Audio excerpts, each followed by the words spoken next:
మీరు ఇచ్చిన అడ్వర్టైజ్మెంట్లు ఏంటండి? ఒక్కొక్క విడత రుణమాఫీకి మొత్తం రుణమాఫీ ఇస్తే కూడా మేము రుణమాఫీ చేసినాడు ఒక అడ్వర్టైజ్మెంట్ కూడా ఇవ్వలే. మొత్తం రైతులకు రుణమాఫీ చేస్తే ఒక్క అడ్వర్టైజ్మెంట్ కూడా మేము ఇవ్వలే. కానీ మీరు కొద్దిగంతా చేసి మొత్తం చేసినట్లు అడ్వర్టైజ్మెంట్లు ఇవ్వడానికి ఏమి మీకు సిగ్గనిపించదా అని అడుగుతున్నాను. రైతుల్ని మోసం చేయడానికి నిదర్శనాలు ఇవన్నీ.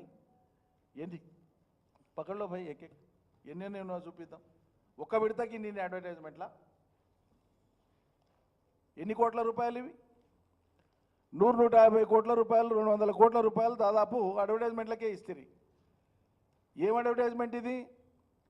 తప్పుదారి పట్టించేది, అబద్ధం చెప్పేది, మోసం చేసేటువంటి అడ్వర్టైజ్మెంట్లు ఇది. ఎవరైనా న్యాయబద్ధంగా చేసిన పనిని చెప్పుకుంటే, మేము ఆనాడు చేసిన పని చెప్పుకుంటే చేసినాం, ప్రజల కళ్ళ ముందు ఉంది, దీనికి ప్రత్యేకంగా చెప్పాలని అనుకున్నాం. మేము నోరు తెరిచి 4 అడ్వర్టైజ్మెంట్లు ఇద్దామంటే కూడా ఆనాటి ముఖ్యమంత్రి గారు కేసీఆర్ గారు అడ్వర్టైజ్మెంట్ ఎందుకు మళ్ళీ ఖర్చు దండగా, తీసుకున్న ప్రజలకు తెలియదా, ఇచ్చిన ప్రభుత్వానికి తెలియదా ఎందుకని చెప్పి డిస్కరేజ్ చేశారు. ఇవాళ మీరు ఇవ్వనటువంటి వాడికి, రైతులకు డబ్బులు ఇవ్వనటువంటి వాడికి 2 సార్లు అడ్వర్టైజ్మెంట్లు ఇది ఒక విడతదే నేను చూపించింది. 2 సార్లు అడ్వర్టైజ్మెంట్లు ఇచ్చి ఇక మళ్ళీ 3వసారికి డ్యూ ఉంది. ఇలా పైసలు లేవు. మరి ముఖ్యమంత్రి గారు అమెరికాకి వెళ్ళి డాలర్ ఇట్లా పట్టుకొస్తాడేమో చూడాలి రైతులకి. ఏనికి పెట్టుబడి దేనికి పోతున్నా అని చెప్పిండు కదా, సంతోషం. మరి ఎట్లన్నా డాలర్ తీసుకొని ముఖ్యమంత్రి గారు తీసుకొచ్చి ఇవ్వండి, రైతులకి ఇవ్వండి, సంతోషపడతాం.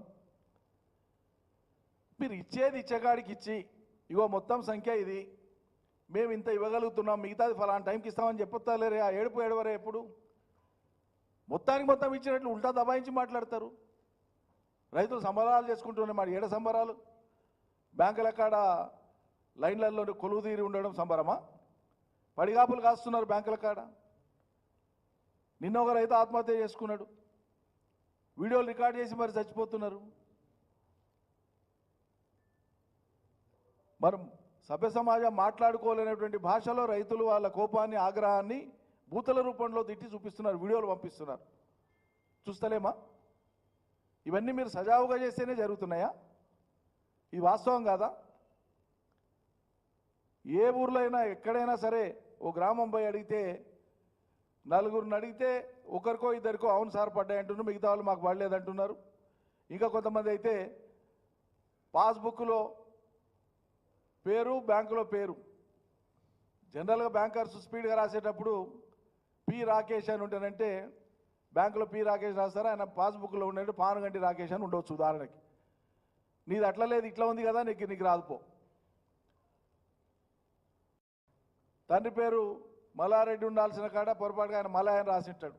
ఊళ్ళలో కులాల పేర్లు పెట్టకుండా రాసే రికార్డులు ఇంకా ఉన్నాయి.